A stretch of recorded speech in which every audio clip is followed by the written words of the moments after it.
So students, today we are going to cover very important chapter of class 10th, that is metals and non-metals. So metal non-metals को आप ध्यान से देखिएगा. So आज हम metal non-metals को cover करने की कोशिश करेंगे A to Z और अच्छे से करेंगे. So हमारे पास metals and non-metals चैप्टर है. तो इसका सबसे पहले एनसीईआरटी के पहले 3-4 पेजेस में मेटल्स और नॉन मेटल्स की आपको बेसिक प्रॉपर्टीज ही दे रखी है. तो metals and non metals chapter का नाम है. सो पहले 3-4 पेजेस में जो प्रॉपर्टीज दे रखी हैं मैं वो आपसे फटाफट डिस्कस करने वाला हूँ. सो सबसे पहली प्रॉपर्टी जो आप हमेशा बचपन से लर्न ही करते आ रहे हैं वो प्रॉपर्टी है. मेटल्स की प्रॉपर्टी हम सारी कवर करेंगे. सबसे पहले प्रॉपर्टी है मेलेबिलिटी. सबसे पहली प्रॉपर्टी है मेटल्स की मेलेबिलिटी. तो मेलेबिलिटी क्या होता है, बचपन से करते आ रहे हैं. Malleability means tendency of metals to be beaten into thin sheets. So tendency of metals to be beaten into thin sheets is called malleability. Most malleable metals हैं सिल्वर, Ag, गोल्ड, Ag. ये सबसे ज्यादा malleable होते हैं और इसका proof है काजू बर्फी. जो काजू बर्फी होती है ना, उसके ऊपर आप देखते हैं सिल्वर की एक परत सी होती है, बड़ी पतली सी परत होती है. मतलब वो एजी हमारा सिल्वर है, मतलब मेलेबल है, तभी उसकी परत चढ़ी. अगर मेलेबल ना होता तो उसकी परत ही ना चढ़ती वहां. तो ये यानी गोल्ड एंड सिल्वर बहुत ही मेलेबल है. आप याद रखिएगा, गोल्ड का सिंबल एयू है, सिल्वर का सिंबल एजी है. हर चीज की एक्सेप्शन भी होगी. ऐसे ही मेलेबिलिटी की एक्सेप्शन हो गई है हमारी सोडियम Na, पोटेशियम के. ये इतने सॉफ्ट हैं कि हम इनको चाकू के साथ भी काट सकते हैं. तो इसकी क्या हम शीटें क्या बनानी एक्सपेक्ट कर सकते हैं, तो शीटें तो इनकी बनेगी नहीं. सो पहली प्रॉपर्टी हमारी मेटल्स की हो गई है मेलेबिलिटी. मेटल्स ज्यादातर सारे ही मेलेबल होते हैं, मतलब इनकी हम थिन शीट्स बना सकते हैं. सो अब हमारे पास अगली प्रॉपर्टी हम करने जा रहे हैं ductility. So next property is ductility. Ductility means tendency of metals to be beaten into thin wires, to be drawn into thin wires. Malleability, tendency of metals to be beaten into thin sheets, और ductility means tendency of metals to be beaten into thin wires. यानी हम metals को thin wires में तोड़ सकते हैं. ये हमारी ductility है. मोस्ट आ गया आपको. जो मेटल्स हमारे मोस्ट मेलेबल हैं वो ही मोस्ट डक्टाइल हैं. Silver and gold most malleable हैं, वो ही हमारे मोस्ट डक्टाइल हैं. और इसकी भी एक्सेप्शन है. अब इसका प्रूफ क्या है, अब चांदी की ना, सिल्वर की, जैसे गोल्ड की अगर आपने ज्वेलरी बनानी है, 2 ग्राम की भी बड़ी चेन बन सकती है, सिर्फ 2 ग्राम की. 1 तोले में 10 ग्राम होते हैं, तो आप इवन 2 ग्राम की भी चेन बना सकते हैं. इतना यानी डक्टाइल है, इतनी हम उसकी थिन वायर्स बना सकते हैं. इसकी एक्सेप्शन डक्टिलिटी की. डक्टिलिटी की एक्सेप्शन है. वैसे ही सोडियम इतना सॉफ्ट है कि चाकू के साथ काट सकते हैं, और पोटेशियम के भी इतना सॉफ्ट है कि इसको चाकू के साथ काट सकते हैं. इसके तारे तो हम बना ही नहीं सकते. इसके अलावा यानी एक आपने देखा होगा मरकरी, Hg. आप मरकरी एक मेटल है जो आप थर्मोमीटर में देखते हैं, तो आप सोच सकते हैं कि थर्मोमीटर के अंदर जो लिक्विड है उसकी क्या वायर्स बनाएंगे. मतलब ये भी एक्सेप्शन हो गया डक्टिलिटी और मेलेबिलिटी. तो हमारी 2 प्रॉपर्टीज खत्म हो गई है मेटल्स की. पहली प्रॉपर्टी मेटल की खत्म हो गई, मेलेबिलिटी. दूसरी प्रॉपर्टी खत्म हो गई, डक्टिलिटी. अब हम अगली प्रॉपर्टी करने जा रहे हैं. ध्यान से देखिएगा अगली property. So malleability done, ductility done. Next property is ज्यादातर सारे metals are good conductor of heat and electricity. So अगली प्रॉपर्टी हम करने जा रहे हैं. बेसिकली ज्यादातर सारे metals, they are the good conductors of heat and electricity.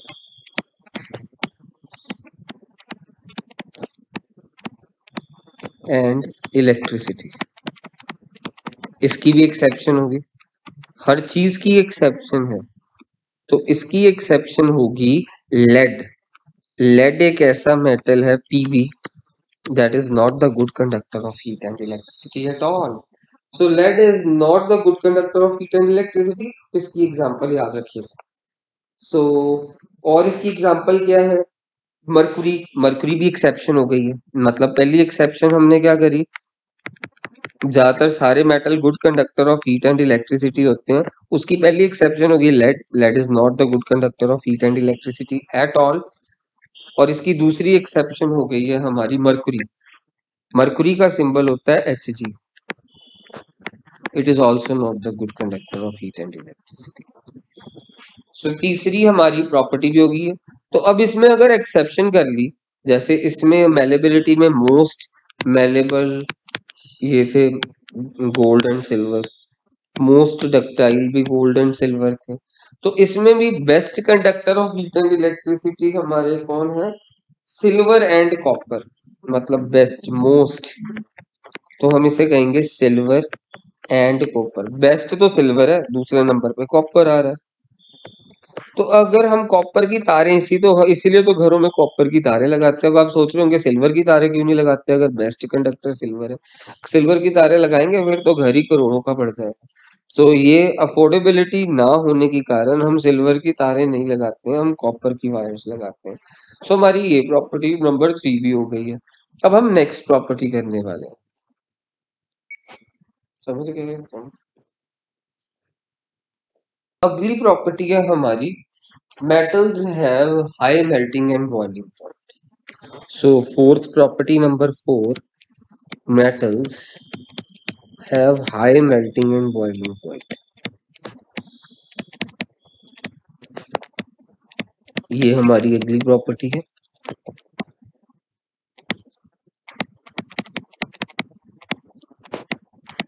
अब हर चीज की एक्सेप्शन है, ज्यादातर सभी मेटल्स का high melting and boiling point होता है।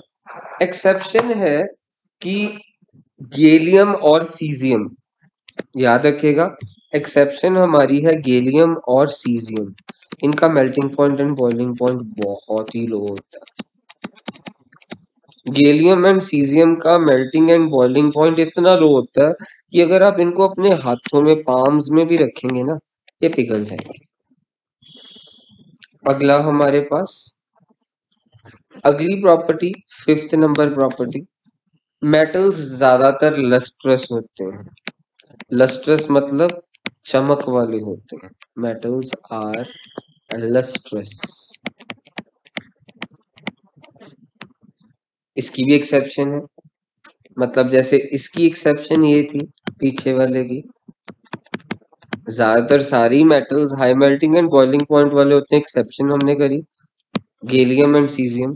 अगली हमारे पास प्रॉपर्टी है मेटल्स ज्यादातर लस्ट्रस होते हैं, चमक वाले होते हैं, और इसकी एक्सेप्शन हो गई है लेड।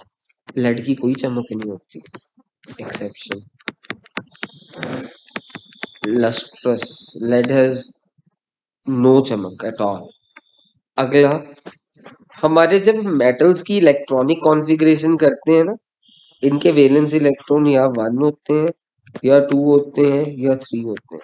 मेटल्स के वैलेंस इलेक्ट्रॉन्स इलेक्ट्रॉनिक कॉन्फ़िगरेशन करने के दौरान मेटल्स के वैलेंस इलेक्ट्रॉन्स इतने होते हैं।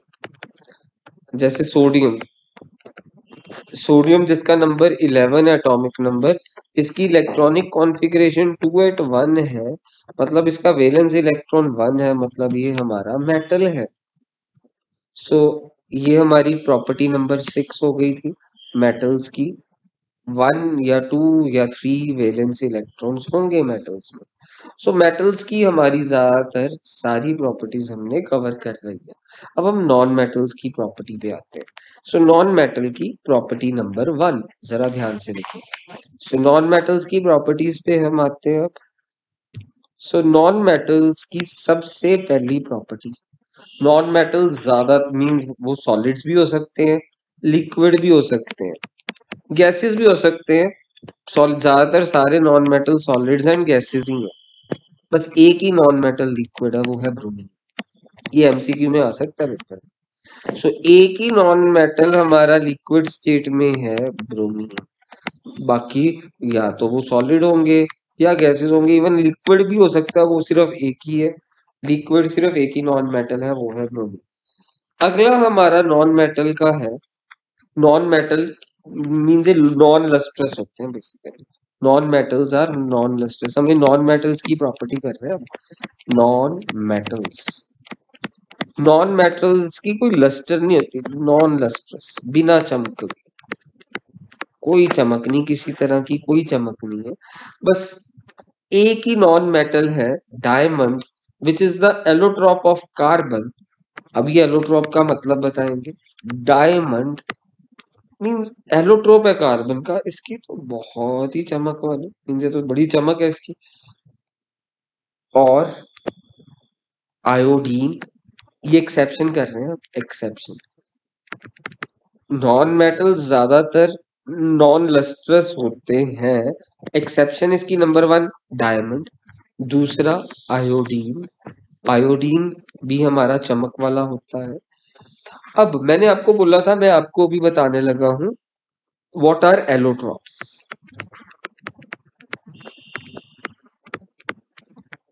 जैसे मैं एलोट्रॉप की एग्जांपल समझने के लिए ना सबसे बेस्ट है डायमंड, एग्जांपल है ये, graphite, Buckminster fullerene, Buckminster fullerene. अभी एग्जांपल से आपको डेफिनेशन समझाएं। Buckminster fullerene. अब डायमंड, ग्रेफाइट और बकमिंस्टर फुलरीन तीनों एक ही नॉन मेटल से बने हैं, वो है कार्बन। डायमंड, ग्रेफाइट और बकमिंस्टर फुलरीन सिर्फ एक ही नॉन मेटल से बने हैं, वो है कार्बन।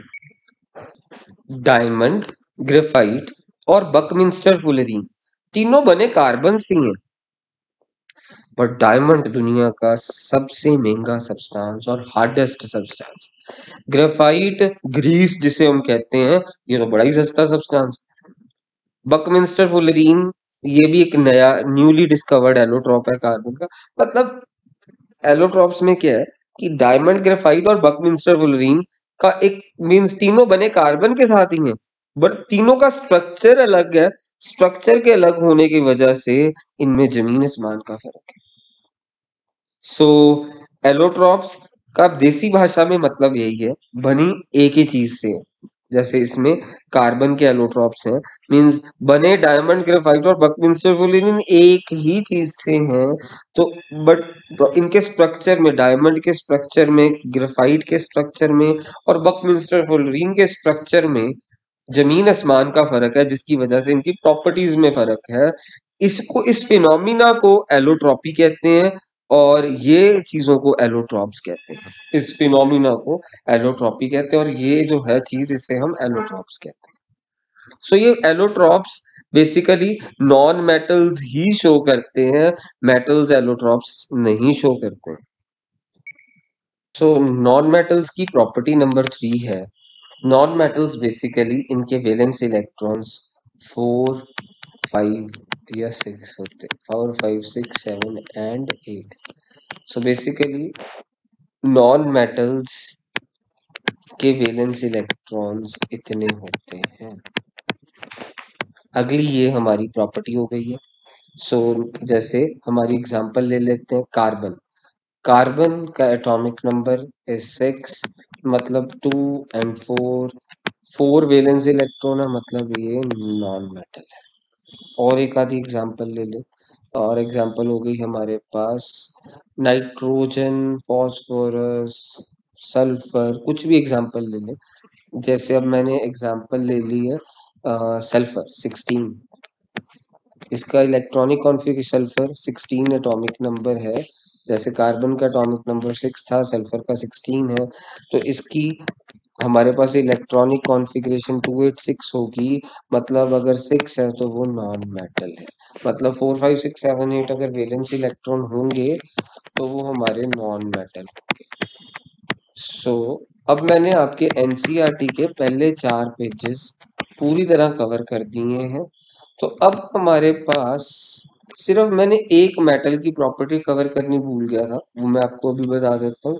वो प्रॉपर्टी थी मेटल्स की। बेसिकली मैंने आपको ये तो कराया था, मेटल्स का हाई मेल्टिंग पॉइंट होता है, हमने प्रॉपर्टी करी थी। मेटल्स का हाई मेल्टिंग पॉइंट होता है एंड हाई डेंसिटी भी होता है। मैं हाई डेंसिटी वर्ड लिखना भूल गया था तब। हाई डेंसिटी, डेंसिटी मतलब भारीपन। डेंसिटी की फुल फॉर्म होती है मास, फॉर्मूला होता है मास अपॉन वॉल्यूम। मेटल्स का high melting and boiling point होता है, एक्सेप्शन है, exception is basically sodium and potassium. Sodium and potassium यानी इनका मेल्टिंग पॉइंट भी लो होता है, मीन्स ये सॉफ्ट भी बहुत होते हैं, और इनकी डेंसिटी भी लो होती है, इतनी लो होती है कि पानी के ऊपर ही तैरना शुरू कर देते हैं। आप ये जरूर याद रखिएगा। और दुनिया का ज्यादातर सारे मेटल्स तो हमने पढ़ा था, सारे क्या होते हैं, हार्ड। ज्यादातर मेटल्स हार्ड होते हैं, हमने पढ़ा था।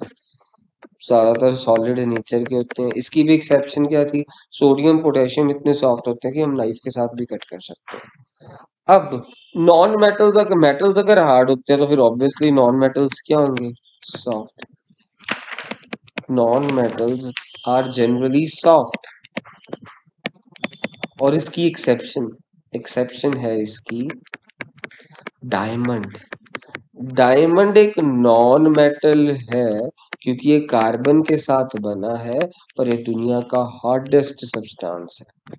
Diamond non metal, hardest natural substance है ये हमारा। सो ये भी एक एक्सेप्शन हो गई है। तो इसके साथ आपके मैंने एनसीईआरटी के पहले 4 पेजेस मेटल नॉन मेटल्स के एक एक टॉपिक कवर कर दिया है इस वीडियो में। अब बाकी पेजेस देखने के लिए नेक्स्ट वीडियो को आप चला